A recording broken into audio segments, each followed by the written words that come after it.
3 وطر 1 سلام سے۔ حضرت حسن بصری، مکحول تابی، سعید ابن مسیب، ابراہیم نخی، حضرت انس بن مالک رضی اللہ تعالیٰ عنہ، حضرت عبداللہ ابن مسعود اور ان کے شاگرد، حضرت علی اور ان کے شاگرد، حضرت ابو امامہ اور حضرت جابر بن زید کہ یہ آثار مصنف ابن ابی شیبہ میں موجود ہیں کہ یہ وطر پڑھتے تھے 1 سلام کے ساتھ 3 وطر، لا یسلم الا فی آخرہن۔ تو اب ما بہن نزاع سمجھے کہ اصل اختلاف جہاں غیر مقلدین کے ساتھ تھے، جو ائمہ کی بات ہے میں نے بتا دی کہ 1 وطر پڑھنا خلاف احتیاط ہے، زیادہ سے زیادہ اس کی کراہت ثابت ہوگی، وہ بھی فقہی کراہت۔ اور غیر مقلدین جو طریقہ احناف ہے 3 رکعتیں 1 سلام کے ساتھ، اس کو وہ کہتے ہیں یہ درست نہیں ہے، حالانکہ یہ جہالت ہے۔ تو ہم کہتے ہیں تینوں درست ہونے کے لحاظ سے تینوں درست ہے۔ احبت یہی طریقہ ہے جو ہمارا ہے اور دلائل ہمارے پاس ہے۔ یہ میں نے جو آپ کے سامنے چند دلائل دیے یہ احبت کے ہیں، اور اگر پرچے میں آ جائے تو پھر احبت لکھنے کی ضرورت نہیں ہے، پھر اپنے دلائل بنا کے لکھو، پتہ چلے بھائی صحیح، جب تک رولا نہ ہو نمبر نہیں ملتے۔ اب دیکھیں یہ تیسری بحث تھی وطروں کی۔ چوتھی بات یہ ہے کہ رکعتین بعد الوتر، رکعتین بعد الوتر، کیونکہ حدیث ہے اجعلوا آخر صلاتکم باللیل وطرا۔ غیر مقلدین وطروں کے بعد 2 رکعتوں کے منکر ہیں۔ اجعلوا آخر صلاتکم باللیل وطرا، حالانکہ یہ 2 رکعت بعد الوتر احادیث صحیحہ سے ثابت ہے۔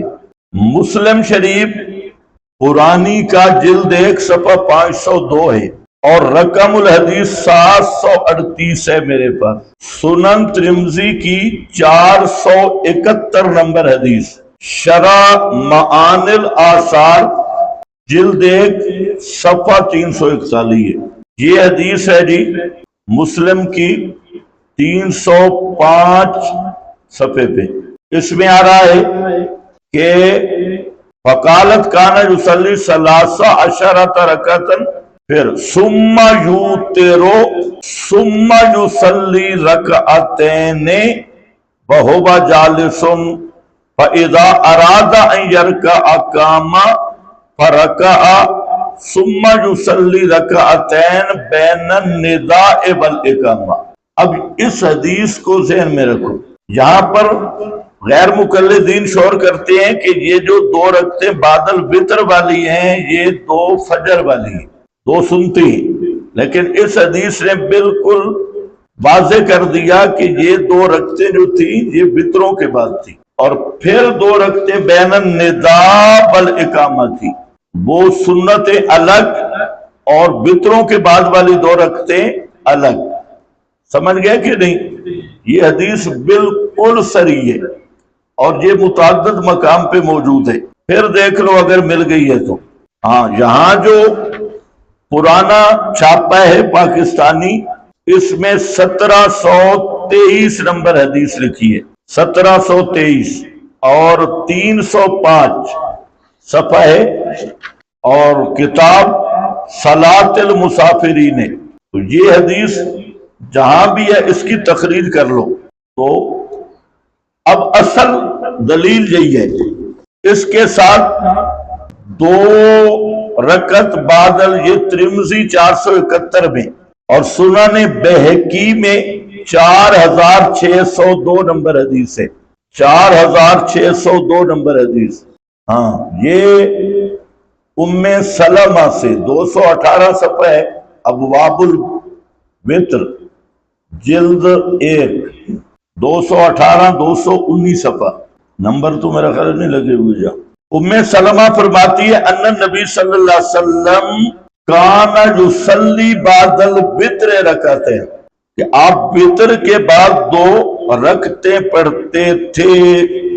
نیچے جو حاشیہ ہے زبردست ہے، لمبی بات ہو رہی ہے جی، یہ تعارض ہے۔ اجعلوا آخر صلاتکم،